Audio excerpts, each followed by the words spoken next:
Last time on آخری معجزہ. ابھی ایک بچی نے مجھ سے کل سوال پوچھا تھا کہ یہ تو فیئر نہیں ہے کہ ہم اسلام کو فالو کرتے رہیں اور ساری چیزیں ہمارے لیے حرام ہیں اور کچھ کر بھی نہیں سکتے، اور یہ لوگ اتنے مزے کرتے ہیں، اور پھر یہ مزے کرنے کے بعد اگر فرض کریں بالکل آخر میں جا کے اس نے توبہ کر لی، مرنے سے 3 منٹ پہلے اسلام قبول کر لیا، ساری پارٹی بھی کی اور جنت بھی گئے، میں ساری زندگی نماز پڑھتی رہی اور یہ کرتی رہی، اس کے تو یہ that's not fair، جس میں کیا انصاف ہے بھی؟ تو مجھے یہ فیئرنس سمجھ نہیں آ رہی۔ اس سے اچھی کل گپ شپ ہوئی بچی سے، اچھا سوال تھا، مجھے بہت سارے لوگوں نے یہ سوال پوچھا ہے اور جواب بتاؤ کہ نہیں بتاؤ؟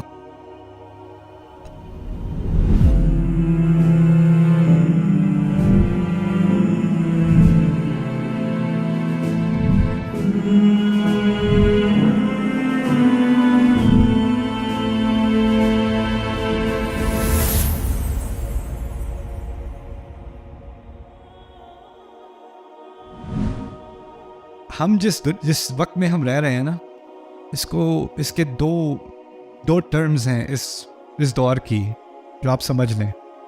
ایک ہے ہائپر انڈیویجولزم اور دوسری ہے hyper comparison. Hyper individualism, hyper comparison. ہم بہت ہی شدید انفرادیت کا شکار ہو گئے، ہمیں نفس پرستی، میں اور میں۔ اب میں اتنا بڑا ہو گیا ہے، یہ میں کا کانسیپٹ، کہ اب کہتے ہیں کہ میں اپنی حقیقت خود بیان کروں گا اور دنیا کی حقیقت میری نظروں سے واضح ہوگی۔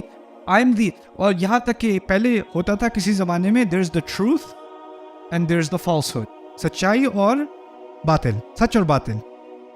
اب کیا ہے؟ my truth، یہ میرا سچ ہے۔ آپ کا سچ کیا ہے؟ اچھا، میں آپ کے سچ کی بہت عزت کرتا ہوں۔ کوئی آ کے کہے میرا سچ یہ ہے کہ میں جراف ہوں، اب مجھے اس کے سچ کی عزت کرنی ہے۔ یعنی یہ کیا ہے؟ یہ کس چیز کا نتیجہ ہے؟ Hyper individualism. ہائپر انڈیویجولزم اتنی حد تک پہنچ جاتا ہے۔ مجھے بھی کسی نے کہا تھا ڈو یو بلیو ان دس؟ ایسا کیا؟ میں اپنے آپ کو انویزیبل آئیڈینٹیفائی کرتا ہوں، میرے پروناؤنس ہیں ہو، ویئر، اسی لیے میں ٹرانسپیرنٹ ہوں۔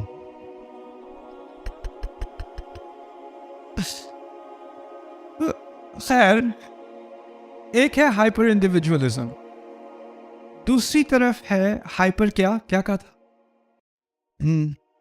آپ سوشل میڈیا پہ کسی اور کی شادی کی ویڈیو دیکھ رہے ہو، پھر کسی اور کی شادی کی ویڈیو دیکھ رہے ہو، اور ویڈیو دیکھتے کیا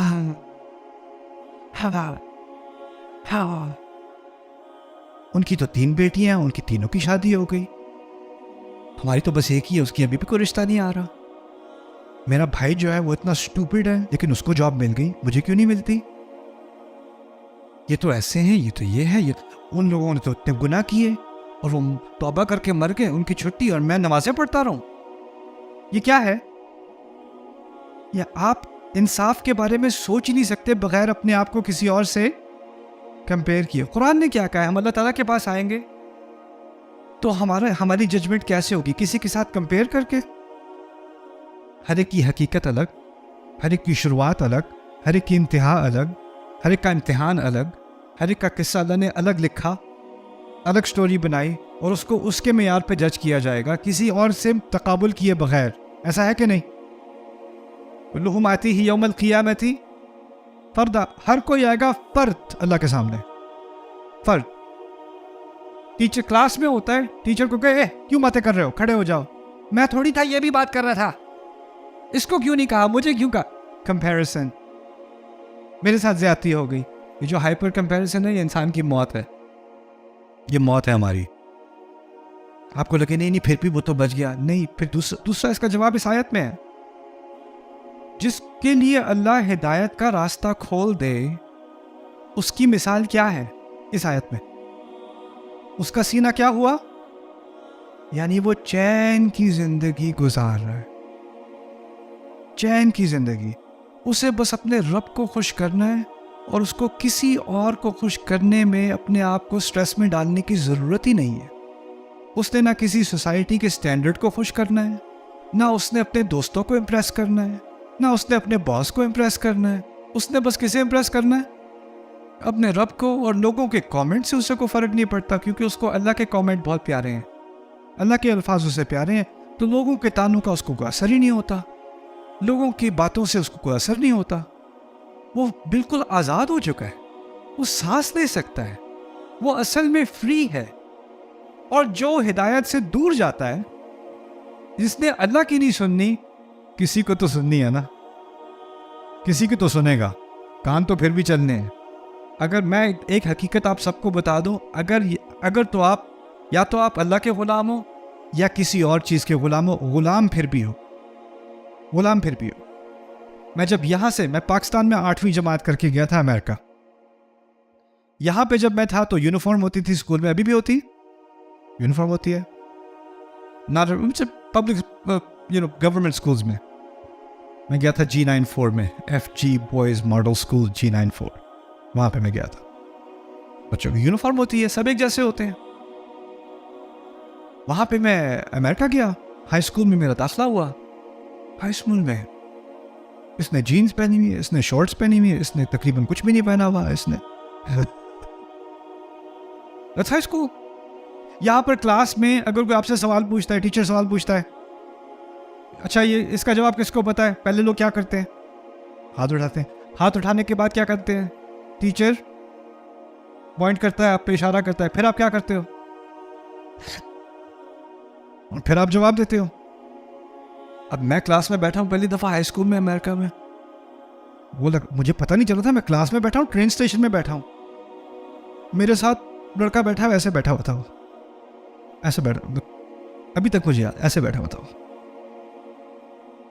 ڈیسک پہ اس کے پاؤں ایسے تھے، اور لا حول ولا قوت الا باللہ چوئنگ گم چبا رہا تھا کلاس میں. اور مجھے دیکھ کہتا ہے سر. ٹیچر بیچاری پڑھا رہی ہے بایولوجی، کوئی ایک دو آپس میں بات کر رہے ہیں، کوئی کچھ اور کر رہے ہیں، کوئی جو ہے وہ ڈیسک کے اوپر اپنا نام کارو کر رہا ہے. میں بیٹھا ہوا، میں حیرانگی میں. پھر ٹیچر کہتی ہے osmosis, who knows what osmosis is. میں یہاں سے 8ویں جماعت میں آسموسس پڑھ کے گیا تھا. پہلے دن ہی ایسا سوال پوچھ لیا جس کا مجھے جواب پتا تھا. تو میں نے، وہ ٹیچر کہتی mister Khan please first day. تو میں نے کھڑے ہو کے، جیسے یہاں پہ کرتے ہیں، کھڑے ہو کے میں نے جواب دیا. ساری کلاس ہنس ہنس کے پاگل، ہنس ہنس کے پاگل. وہ جو میرے ساتھ بیٹھا تھا نا، یوں تو والا کہتا ہے good he speaks English. Class ختم ہوتی ہے، کوئی ٹیچر کو سلام نہ کرے، ہیلو نہ کرے، کوئی عزت نہ کرے. ٹیچر کمرے میں داخل ہوتا ہے، یہاں پہ کیا کرتے ہیں سارے؟ کوئی اور ہی دنیا، ایک دم سے کوئی اور ہی دنیا. اور میں وہاں گیا تو پہلی چیز جس کا مجھے اندازہ ہوا، ان لوگوں کے پاس ہر طرح کی کیا ہے، آزادی ہے، تقریباً پاگل پن والی آزادی. جو چاہے کہے، جو چاہے کرے، جب چاہے کرے، کوئی قید نہیں ہے، بالکل کھلی آزادی ہے. لیکن پھر کچھ مہینے بعد ایک چیز سیٹل ہونی شروع ہوئی. اگر مجھے اپنا مذاق نہیں اڑوانا، اگر مجھے سارے بچے دیکھ کے، سارے دوسرے لڑکے دیکھ کے میرا مذاق نہیں اڑائیں گے، مجھے بلی نہیں کریں گے، تو مجھے ان کی طرح کا ہونا پڑے گا. مجھے اپنے کپڑے بدلنے پڑیں گے، مجھے اپنے چلنے کا طریقہ بدلنا پڑے گا، مجھے انگلش سیکھنی پڑے گی، مجھے اپنے ایکسنٹ کو دور کرنا پڑے گا، ورنہ یہاں میری خیر نہیں ہے. تو اب جو کپڑے میں پہن رہا ہوں وہ کیوں پہن رہا ہوں؟ کیوں مجھے اچھے لگتے ہیں. اور اگر مجھے اچھے بھی لگتے ہیں وہ اس لیے کہ میں نے کسی اور کو دیکھا تھا، اس نے ایسے پہنے ہوئے تھے اور وہ پاپولر ہے، وہ ایکسیپٹیبل ہے. اب میں وہ پہنوں گا جو اس نے اس طرح کا کچھ پہن لوں تاکہ میں بھی فکس فٹ ہو جاؤں سوسائٹی میں. اس کو آپ آزادی کہیں گے؟ آزادی تو ہوتی ہے جو میں چاہوں کروں نا، جو میں چاہوں کروں. لیکن جو لگتی آزادی ہے وہ بھی ایک نیا پریشر کریٹ کرتی ہے، اور وہ ایک نئی غلامی بنا دیتی ہے. اور اس غلامی سے انسان کی سانس کیا ہوتی ہے؟ رکتی ہے، اس سے سکون نہیں آتا. اس سے مزید پریشر بڑھنا شروع ہو جاتا ہے، ایک نیا قسم کا مسئلہ شروع ہونا شروع ہو جاتا ہے۔ ایک واحد چیز ہے اللہ تعالیٰ کی ہدایت، وہ انسان فالو کرے تو کیا ہوتا ہے؟ سکون، آزادی مل جاتی ہے، کسی چیز کی غلامی نہیں رہی۔ ہاں، ہر اور چیز میں سٹریس اور انگزائٹی اور بے چینی، اور یہ جو سارے ہمارے بچے ہیں جو اب سکولز میں ہائپ، یا یہاں پہ میں نے نوٹ کیا ہے، شاید میری آبزرویشن غلط ہو، یہاں پہ جو سب سے ایکسپینسو سکولز ہیں جہاں پہ بچے جا رہے ہیں وہ سب سے زیادہ لبرل سکولز ہیں، اور ان بچوں میں سب سے زیادہ انگزائٹی ہے، اور وہ انگزائٹی بھی ہائپر انڈیویجولزم اور ہائپر کمپیریسن کی وجہ سے ہے۔ اسٹریس میں ہے کہ میری فرینڈز نے یہ کہہ دیا، میری فرینڈ نے وہ کہہ دیا، یہاں تک کہ کچھ بچے ایسے بھی ہیں جو اگر حجاب بھی پہن لیں یا بچیاں حجاب پہن لیں، کوئی نماز غلطی سے پڑھ لے اسکول میں تو سارے اس کو کہ یہ مسلم آ گیا، تانے سننے کو ملیں گے اسے۔ یعنی ایسے تانے جو امریکہ میں کسی کو نہیں سننے کو ملتے، وہاں پہ کوئی نماز پڑھ لے ہائی اسکول میں، وہ یہاں سننے کو ملتے ہیں۔ اب یہ ریالٹی ہو گئی ہے۔ تو اس چیز سے آزادی اللہ تعالیٰ نے دی ہے اس چھوٹی سی تعبیر میں، یشرح صدرہ للاسلام ومن يرد ان يضله يجعل صدره ضيقا حرجا كأنما يصعد في السماء اللهم لا تجعلنا منهم وقدمنا الى ما عملوا من عمل وجعلناه هباء منثورا۔ جو کوئی بھی عمل انہوں نے کیے ہوں گے ان کی طرف ہم آئیں گے۔ قیامت کا دن ہے، لوگوں کے اعمال نامے دکھائے جا رہے ہیں، اس کا سین ہے، اور پھر اللہ تعالیٰ کہتے ہیں کہ ہم ان کے اعمال کو، جو بھی انہوں نے عمل کیے تھے ان کو ہم اپروچ کریں گے۔ اس کا بیک گراؤنڈ سمجھ لیں پہلے، پھر میں اس کی تعبیر سمجھاتا ہوں آپ کو۔ قریش کو جب یہ سننے کو ملا کہ ایک آخرت بھی ہے تو ان کے ذہن میں ایک خیال آیا، ہم اتنے برے تو نہیں ہیں، ایسا تو نہیں ہے کہ صرف ہم گندے کام ہی کرتے ہیں، میں نے بھی کوئی چیریٹی کی ہوئی ہے، میں نے بھی کسی کی مدد کی تھی، میں بھی سچ بولتا ہوں، ہمیشہ تو جھوٹ نہیں بولتا، میں نے بھی اپنی فیملی کا خیال رکھا تھا، میں نے بھی اچھے کام کیے ہیں، تو اس کا کیا مطلب ہے سارے میرے کام اچھے جو کیے تھے وہ سارے ضائع ہو جائیں گے؟ یہ تو ناانصافی ہے۔ ٹھیک ہے میں مسلمان نہیں ہوں، لیکن پھر بھی میرے اندر کچھ تو اچھائی ہے، اس کا کچھ تو خیال ہونا چاہیے، اس کا کچھ تو لحاظ کرنا چاہیے۔ اور اس بنیاد پر انہوں نے ایک فلسفی سوال اٹھایا کہ یہ کیسا مذہب ہے، اگر اس کو قبول نہیں کرو گے تو تمہارے اچھے اعمال بھی ضائع ہو جائیں گے۔ یہاں پر یہ لوگ بات کر رہے تھے جن پر قرآن کا سچ ہونا واضح ہو چکا تھا، ان کی بات نہیں ہو رہی جن پہ قرآن کا سچ ہونا واضح نہیں ہوا، جن پر یہ واضح ہو چکا انہوں نے یہ نیا سوال نکالا۔ ٹھیک ہے سچ ہے، لیکن اگر میں نہ مانوں پھر بھی میں اچھا تو ہوں نا، اتنا تو برا نہیں ہوں۔ سچ کو پہچاننے کے بعد اس کو نہ ماننا یہ ایک بہت بڑا کرائم ہے، اور اس کرائم کے بارے میں ایسے کرائم کرنے والوں کے لیے کیا کہا ہے اللہ تعالیٰ نے؟ جو بھی عمل انہوں نے کیے ہوں گے ان کے سامنے ہم آئیں گے، فَجَعَلْنَاهُ هَبَاءً مَنْثُورًا، اس کو ہم ہبا بنا دیں گے۔ ہبا سمجھ لیں کیا ہوتی ہے۔ کبھی دھوپ میں آپ کسی کھڑکی کے پاس بیٹھے ہوں تو آپ کو دھوپ کے اندر چھوٹے چھوٹے باریک سے ڈسٹ کے پارٹیکل سے اڑتے ہوئے نظر آئیں گے، اس کو آپ ٹچ کرنے کی کوشش کرو تو وہ مزید اڑ جاتے ہیں، اس کو ہبا کہتے ہیں، ان چھوٹے چھوٹے باریک سے تنکوں کو ہبا کہا جاتا ہے۔ اور پھر ہبا خود سے پھیلتے رہتے ہیں، وہ ایک جگہ نہیں رہتے۔ آپ نے نوٹ کیا ہوگا، آپ اس کو ٹچ کرو تو کیا ہوتا ہے؟ وہ پھیل جاتے ہیں۔ منثور کہتے ہیں تیزی سے پھیلنا، ہر طرف کو پھیلنے کو، لیکن ہبا تو بائی ڈیفینیشن خود ہی سے پھیلتی ہے، اس میں منثور کا اضافہ کرنے کا کیا فائدہ؟ کیونکہ ہبا تو ہوتی ہی پھیلنے کے لیے، اس کی تو تعریف ہی ایسی ہے۔ منصورہ سے مراد ہے وہ ایسا پھیلے گا اس دن جیسا اس نے کبھی پھیلا نہیں ہوگا، ایسی ڈسپرشن جو ابھی بھی نہیں ہوتی۔ اور کیا اعمال کا وزن ہوتا ہے نا، اس دن اعمال کا پلڑا ہوگا، اور یہ سمجھے ان اعمال کا کوئی وزن ہے۔ تو اللہ نے کیا تعبیر دکھائی؟ اس چیز، ان اعمال کو میں کیا بنا دوں گا؟ ایسا غبار جس کا کوئی وزن ہی نہیں ہوتا، اور وہ پھیلتا اڑتا، ہوا اس کو نیچے نہیں لا سکتی، وہ اتنا باریک ہے کہ گریوٹی اس کو نیچے نہیں لاتی۔ ہباء منثورا، کمپلیٹلی ویٹ لیس، کوئی وزن نہیں ہوگا ان اعمال کا۔ وقدمنا الى ما عملوا من عمل فجعلناه هباء منثورا۔ فرض کریں کوئی تھا، بلینئر تھا، اور اس نے اللہ تعالیٰ کی ہدایت کو سمجھنے کے بعد بھی اس کا انکار کیا، لیکن وہ 2-3 ملین ہر سال چیریٹی میں دیتا تھا. ایسی بات تھی نا. لیکن یہ لوگ جب دیتے ہیں تو کس لیے دیتے ہیں؟ Tax break, tax shelter, public relations. عمل تو اچھے ہیں، لیکن ان عمال کے پیچھے اصل میں یا کوئی نہ کوئی اپنائیت کی طرف، کوئی نہ کوئی ہائپر انڈیویجولزم کی طرف بات جا رہی ہوتی ہے. تو ایسے اعمال کی اصل میں دنیا میں تو بہت ویلیو ہوگی. آپ دیکھیں گے ہاسپٹل بھی بن گیا ہے، ایک اسکول بھی کھل گیا ہے، ریلیف ورک بھی ہو رہا ہے، ایکچولی کام تو ہو رہا ہے، لیکن اس کی مورل ویلیو کیا ہے اس انسان کے لیے؟ ہباء منثورا، کچھ بھی نہیں ہے. وَقَدِمْنَا إِلَى مَا عَمِلُوا مِنْ عَمَلٍ فَجَعَلْنَاهُ هَبَاءً مَنثُورًا. یہ آخری مثال، پھر میں آپ کو اپنی پہلی بریک دیتا ہوں. وَاتْلُ عَلَيْهِمْ نَبَأَ الَّذِي آتَيْنَاهُ آيَاتِنَا. یہ بڑی ڈرونی مثال ہے اللہ تعالیٰ کی دی ہوئی.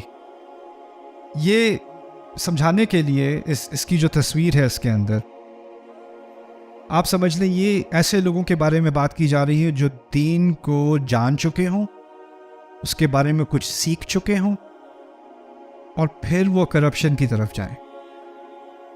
یعنی وہ پہلے آگے کی طرف بڑھے، دین کی طرف بڑھے، اور بڑھنے کے بعد وہ دوبارہ دوسری طرف ہٹنا شروع ہو گئے، ریگریس ہونا شروع ہو گئے.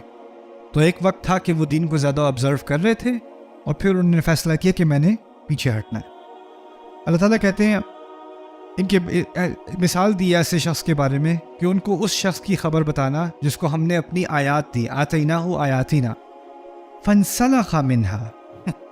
فانسلخ منہا، انسلاخ عربی میں کہتے ہیں جو سانپ ہوتا ہے نا، وہ اپنی کھال سے نکل آتا ہے، شیڈ کرتا ہے اپنی سکن، اس کو انسلاخ کہتے ہیں.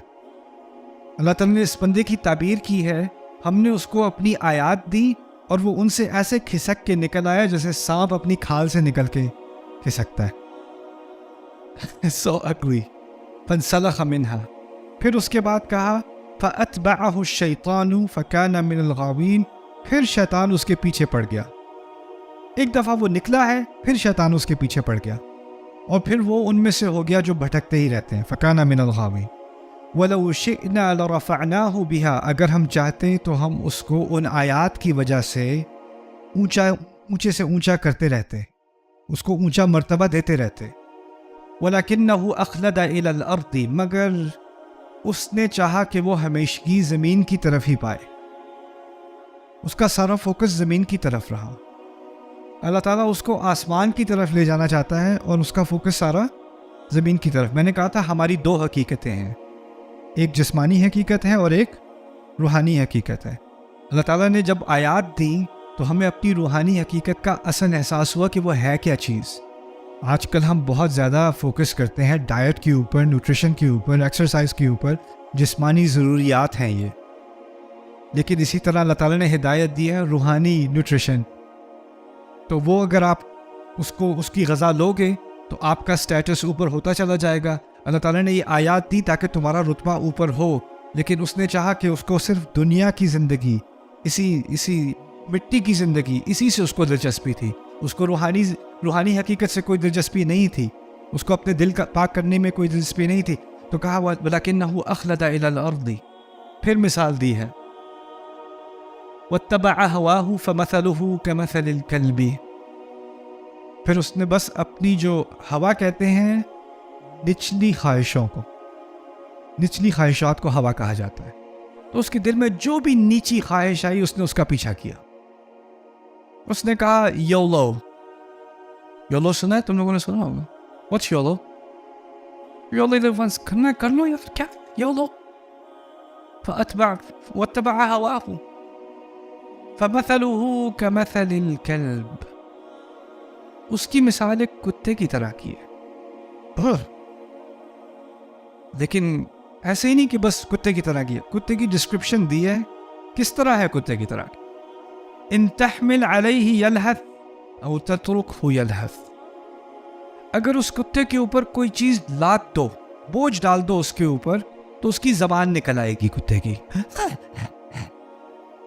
لیکن اگر اس پہ سے بوجھ ہٹا دو تو پھر بھی اس کی زبان ہی نکلی رہے گی. یہ مثال دی ہے. ایک مثال ہے کہ انسان مشکل میں ہے تو شکایت میں ہے, زبان نکلی ہوئی ہے, ایگزاسٹڈ ہے, اس کو کچھ چاہیے, تو وہ بے چینی میں ہے کیونکہ اس کے اوپر ایک کیا ہے, بوجھ ہے. لیکن ایسا انسان جو ہوا کے پیچھے بھاگتا رہے, اپنی نچلی خواہشات کے پیچھے بھاگتا رہے, اس کے اوپر کوئی بوجھ ہو نہ ہو, بے چینی اس کی رہتی ہے کتے کی طرح جس کی زبان ہمیشہ نکلی رہے. او تترکہ یلہث. کیا عجیب مثال اللہ تعالیٰ نے ایسے لوگوں کی, ان کو ہم آج کی زبان میں ہم کو ہیڈنسٹ کہتے ہیں. ہیڈنزم, the pursuit of pleasure. جو چیز مجھے فیل گڈ کرتی ہے میں نے اس کو بس فالو کرنا ہے, مجھے کسی اور کانسیکوینس کا خیال نہیں ہے. ایسے لوگ خوشی کہتے تو ہے میں خوشی چاہتا ہوں, لیکن خوش کبھی وہ ہوتے نہیں, زبان ہمیشہ نکلی رہتی ہے, بے چینی میں ہی رہتے ہیں. ذَلِكَ مَثَلُ الْقَوْمِ الَّذِينَ كَذَّبُوا بِآيَاتِنَا فَاقْصُصِ الْقَصَصَ لَعَلَّهُمْ يَتَفَكَّرُونَ. کبھی آپ نے سوچا ہے اگر آپ جو بھی کرنا چاہو کرو, تو انسانیت کو کھلی چھٹی ہے کہ جو کرنا چاہے کرے, تو کنسمپشن میں, پینے میں کیا زیادہ پیتے ہیں؟ شراب, ڈرگس, یہی کرتے ہیں نا. شراب اور ڈرگس کا اثر کیا ہوتا ہے؟ آپ کو حقیقت کا اندازہ نہیں رہتا, آپ کو بات یاد نہیں رہتی, آپ کو پتہ نہیں ہوتا آپ کہاں پہ کھڑے ہو, آپ کو آپ کی سینسز ضائع ہو جاتی ہیں. اگر آپ کو دنیا انجوائے کرنی ہے تو پھر اگر آپ کی سینسز چلی گئی تو آپ انجوائے کیسے کرو گے؟ سینسز تو آپ کی گئی کہیں پہ. تو سوال یہ پیدا ہوتا ہے جو لوگ دنیا انجوائے کرنا چاہتے ہیں وہ ڈرگس کیوں کرتے ہیں, وہ الکوہول کیوں لیتے ہیں, وہ یہ ان حرکتوں میں کیوں پڑ جاتے ہیں؟ وہ اس لیے پڑ جاتے ہیں کہ جب انسان اپنی خواہشات کی پیروی کرتا ہے نا, اور میں ملا ہوں ایسے لوگوں سے جو پیسے کی کوئی کمی نہیں, کوئی ریسٹرکشن نہیں, جو چاہیں کریں اور کرتے ہیں, لیکن ایک وقت آتا ہے کہ جب سب کچھ کر لیا تو پھر اب کیا کریں؟ زندگی خود ایک قید ہے, میں اس سے اسکیپ ہونا چاہتا ہوں. اس سے اسکیپ کرنے کے لیے کیا کرتے ہیں؟ Drugs, alcohol, and then drugs in alcohol, overdose کر کے مر بھی جاتے ہیں. یہ کیوں مر رہا ہے؟ اس کو تو کسی خوبصورت ہوٹل میں ہونا چاہیے تھا, کسی بیچ پہ ہونا چاہیے تھا, کسی ہیلی کاپٹر میں بیٹھ کچھ کر لیتا یار. یہ کیا کر رہا ہے؟ یہ کیوں اپنے آپ کو مار رہا ہے؟ کیونکہ سب کچھ کرنے کے بعد ان سب میں ایک کامن ایلیمنٹ پتہ کیا ہوتا ہے؟ اس زندگی کا کوئی فائدہ نہیں, بیکار ہے, ادھر کچھ بھی نہیں ہے, سب خالی ہے. ایمو میوزک, ایمو میوزک ایک جانرا تھی ایمو میوزک کی, امریکہ میں ڈیولپ ہوئی تھی, جو سبربن امریکہ ہے جہاں پہ ٹینیجرز ہیں جو ملینئرز کے بچے ہیں, نئی گاڑی ان کے پاس ہے, پیسہ ان کے پاس ہے, sex, drugs, rock and every things available. اب وہ میوزک کیسی بنا رہے ہیں؟ Life has no meaning, everything sucks, we're all gonna die. وہ کپڑے کیسے پہنتے تھے وہ ہائی اسکول جا کے؟ پیسہ ان کے پاس دنیا جہاں کا پیسہ ہے, ڈارک سرکلز بنائے ہوئے ہیں آئی لائنر سے آنکھوں کے, اور کالے کپڑے پہنے ہوئے ہیں. ڈپریشن, ان کو دیکھ کے ڈپریشن ہو جائے. وہ کیوں؟ کیونکہ سب کچھ ٹرائی کرنے کے بعد آپ کو دنیا کی حقیقت, اگر اس کے پیچھے کچھ نہیں ہے نا, آنکھیں بند ہیں, تو پھر بے چینی ہی بے چینی ہے, اور کچھ بھی نہیں رہا. سبحان اللہ, سبحان اللہ. ہم سمجھتے ہیں لوگوں کے پاس کوئی بڑی آزادی ہے, یہ سب کچھ فلٹرڈ ہے, کسی کے پاس حقیقی آزادی نہیں ہے. میں ایک ملک میں گیا تھا, میں نام نہیں لوں گا, میں چاہتا ہوں لوگوں کی پرائیویسی مینٹین رہے. تو میں ایک پروڈیوسر کے ساتھ بیٹھا ہوا تھا, وہاں پر کچھ ٹی وی پروگرامز ہم کر رہے تھے. تو ٹی وی اسٹوڈیو میں ایک ایکٹریس آئیں اس ملک کی, کافی فیمس ایکٹر, مجھے تو نہیں پتا تھا وہ فیمس ایکٹریس. تو کہتی مان علی خان, اسے کیا can I talk to you? میں کہا ٹھیک ہے بات کر لیں. کہتے آپ واچ, میں آپ کی ویڈیوز دیکھتی ہوں, میں آپ کو فالو کرتی ہوں. میں نے کہا اوکے کول. اس کے ارد گرد جو سارے اس کے چمچے تھے نا, وہ بھی کہتے ہیں اس کو دیکھ کے یو واچ تھا. وہ بھی حیران, میں بھی حیران تھا, لیکن مجھے پتا نہیں وہ ہے کون. ٹھیک ہے, کوئی دیکھتا ہے ویڈیوز, دیٹس فائن. تو کچھ سوال پوچھنا چاہتی تھی. اچھا, پھر اس نے اپنے بارے میں کچھ بتایا. پروڈیوسر بھی ایکسائٹ ہو گیا کہ آپ اس کو جانتی ہیں؟ ہاں میں فالو کرتی ہوں. پھر مجھے وہ بتانے لگے کہ یہ کون ہے, ان کے اتنے 30 ملین ان کے فالوورز ہیں, اور ان کے 5-6 جو ہے ٹی وی شوز ہیں, کچھ موویز ہیں, ان کو ایوارڈز ملے ہیں, the most successful actress in the country, something. ٹھیک ہے, میننگ ان کا کریئر ایسے ہائٹ کی طرف جا رہا ہے اس انڈسٹری میں. الگ سے بات کر سکتی ہوں آپ سے؟ جی کر سکتی ہوں. ٹھیک ہے. تھوڑا سا سائڈ پہ ہو کے انہوں نے پوچھا سوال. کہتی ہیں اگر مجھے ہمیشہ خیال آتا ہے کہ یہ زندگی بس ختم ہو جانی چاہیے تو میں کیا کروں؟ میں نے کہا آپ کو یہ خیال کیوں آتا ہے؟ یعنی کہ بس کسی چیز میں کوئی میننگ نہیں ہے, کسی چیز میں کوئی چین نہیں ہے مجھے. میں نے کہا آپ کو اندازہ ہے کتنی کروڑوں لڑکیاں آپ کے پیج کو فالو کر کے رو رو کے خواہش کرتی ہیں کہ کاش ان کی زندگی آپ کے جیسے ہوتی. کہتی ہیں ہاں مجھے پتا ہے, انہیں پتہ نہیں ہے وہ کس چیز کی خواہش کر رہی ہیں, لیکن مجھے بھی مینٹین کرنا پڑتا ہے یہ اپیرنس کیونکہ میں اس قید میں ہوں. وہ اپنے آپ کو قید میں سمجھتی ہے. آپ اندازہ کرو جن لوگوں کو آپ فالو کر رہے ہو, کیونکہ خواب دیکھتے ہو کہ کاش میری زندگی ایسی ہو جائے, اور وہ لوگ دن رات اپنے آپ کو مارنے کا سوچ رہے ہیں. وہ اس عذاب سے گزر رہے ہیں.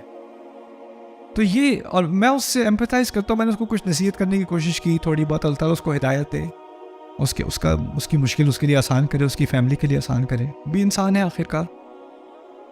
لیکن ہمیں اب یہ جو سارا کلچر ہے نا, فَأَتْبَعَهُ الشَّيْطَانُ فَكَانَ مِنَ الْغَاوِينَ, آیات تو دی اللہ تعالیٰ نے, ہم نے چھوڑ کے کہا نہیں یہ بہت نیرو مائنڈڈ ہے, یہ ہے I want to be free, انا پرستی, مائی ٹروتھ, اور پھر ہائپر کمپیریزن. اگر اتنا ہی مائی ٹروتھ کا شوق ہے تو آپ سارے جن لوگوں کو آپ فالو کرتے ہو وہ سارے کس لیے کرتے ہو؟ اکثریت ہم فالو کرتے ہیں کمپیئر کرنے کے لیے. کپڑے اس کے, گھر اس کا, شادیاں ایسی, ہاؤس ایسا. سبحان اللہ. It is comparison. It's a contradiction. Subscribe now to the Bayyinah YouTube channel to watch the rest of this series and more great content from Ustad Nu'man Ali Khan. Coming up next time on Akhari Mojza. I'm so excited about this session. اس session کا نام ہے قرآن میں غیر عرب نام اور ان کے معنی. قرآن میں تقریباً 65 نام ہیں, الفاظ ہیں جو عربی کے نہیں ہیں. لوگوں کو اس بات میں کوئی کنفیوژن ہو جاتی ہے کیونکہ اللہ تعالیٰ نے کہا ہے اِنَّا أَنزَلْنَاهُ قُرْآنًا عَرَبِيًّا لَعَلَّكُمْ تَعْقِلُونَ, ہم نے عربی قرآن نازل کیا. تو اگر عربی قرآن ہے تو اس میں غیر عربی کے الفاظ کیوں ہیں؟